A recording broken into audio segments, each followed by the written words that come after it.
Think about the last time you had a real conversation with your neighbor. Not a quick nod in the driveway, not a wave from behind a windshield, an actual conversation. For most people, that memory is harder to find than it should be. There was a time in America when neighbors knew each other's children by name, when people sat outside on summer evenings and watched the world go by together, when community was not something you had to schedule on a calendar. That time is gone, and most people never noticed it disappearing. The front porch used to be the heart of American neighborhoods, a place where friendships formed without trying, where children were watched by a dozen sets of eyes, where loneliness was almost impossible because someone was always there. Now those porches sit empty. The chairs are gone. The neighbors are inside. And something essential about how Americans live together has quietly died. This is the story of how that disappeared. How AIR conditioning, automobiles, television, and suburban design slowly killed the front porch. And with it, a particular kind of American community. Some of this might explain why modern neighborhoods feel so quiet. Why people can live next door to someone for years without ever learning their name. Let's step into that world and understand what changed. The American front porch was never an accident. It was designed for a specific purpose in an era before air conditioning. In the summers before central air conditioning, houses became unbearably hot. The front porch offered shade and whatever breeze might come through. Families would sit outside in the evenings because inside was stifling. This was not leisure. It was survival. But it created something remarkable. Sitting on the porch meant being visible. It meant seeing neighbors walk by and calling out greetings. Children would play in front yards and the street while multiple sets of adult eyes watched from porches up and down the block. Parents did not need to arrange playdates. Kids simply went outside and found each other. The porch was a transition zone. Not quite inside, not quite outside. Private enough for family conversations, public enough to invite interaction. A neighbor could stop at the edge of the yard and chat without the formality of being invited inside. These casual encounters built relationships over time. The small talk accumulated into genuine knowledge of each other's lives.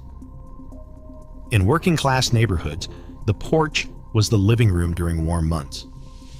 Families ate dinner there, listened to the radio there, and watched the world go by. Courting happened on front porches under the watchful eyes of parents sitting just inside the screen door. The architecture of early American towns reflected this social function.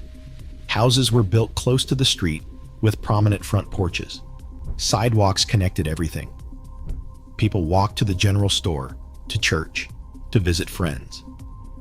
The street itself was a social space shared by pedestrians, children playing, the occasional horse and cart, and later automobiles moving slowly enough to yield to foot traffic. Small towns and urban neighborhoods alike had this rhythm. Summer evenings meant the sound of conversations drifting from porch to porch, the clink of ice in glasses of lemonade, the creak of rocking chairs, screen doors banging shut as children ran in and out. This was not nostalgia invented later.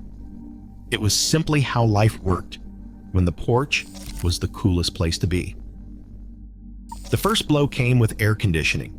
Window units appeared in American homes in the 1950s, and central air spread through the suburbs in the 1960s and the 1970s. Suddenly, the inside of the house was more comfortable than the porch. Why sit in the humidity when the living room was cool and pleasant? The migration indoors happened gradually. At first, families might still sit on the porch in the cooler evening hours. But as air conditioning became standard, the habit faded. Children watched television in climate-controlled comfort instead of playing outside in the heat. Parents retreated to their cool living rooms instead of greeting neighbors from the porch. Air conditioning did not kill the front porch alone, but it removed the necessity that had sustained the tradition. When sitting outside became a choice rather than a requirement, Americans increasingly chose to stay inside. Television accelerated the retreat. In the 1950s, families gathered around the television set the way they had once gathered on the porch. But the television faced inward, and it required attention. The casual awareness of the neighborhood that came from sitting on the porch was replaced by focused attention on the glowing screen. Neighbors walking by went unnoticed. The sounds of the street were drowned out by laugh tracks and commercials. Before we continue with how suburban design and car culture transformed the American neighborhood, if you are enjoying this look at how communities have changed and want to explore more stories about American life, consider subscribe. There are so many more histories waiting to be uncovered. The suburbs that spread across America after World War II were designed differently than the neighborhoods that came before. These new developments prioritize the automobile. The garage moved from a detached structure in the back to an attached garage in the front, often dominating the facade of the house. The front porch, if it existed at all, shrank to a small stoop, barely large enough for two people to stand while fumbling for keys. The backyard became the new outdoor living space. Patios, decks, and privacy fences replaced the front porch. These spaces were hidden from the street, designed for family privacy rather than neighborhood interaction. A family could spend an entire summer in their backyard without ever seeing a neighbor. The street itself changed. Wider roads encouraged faster driving. Cars moved too quickly for a wave or a shouted greeting to a neighbor on their porch. Cul-de-sacs reduced through traffic, but they also reduced the casual encounters that happened when people walked past each other's homes. Many suburban developments had no sidewalks at all. Without sidewalks, walking became impractical and even slightly dangerous. Everyone drove everywhere. The trip from garage to garage meant neighbors might never interact at all. Zoning laws separated residential areas from commercial ones. The corner store where neighbors once ran into each other disappeared. Shopping meant driving to a strip mall or a big box store miles away. The casual encounters that built community were engineered out of daily life. The garage door opener completed the isolation. A person could drive into their subdivision, press a button, pull into their garage, and enter their house without ever stepping outside. The garage door would close behind them. No one would see them come home. No opportunity for a wave, a greeting, a brief conversation about the weather. The house became a sealed unit, connected to the outside world only by automobile. Something else changed too. Americans became busy. Two-income households became the norm rather than the exception.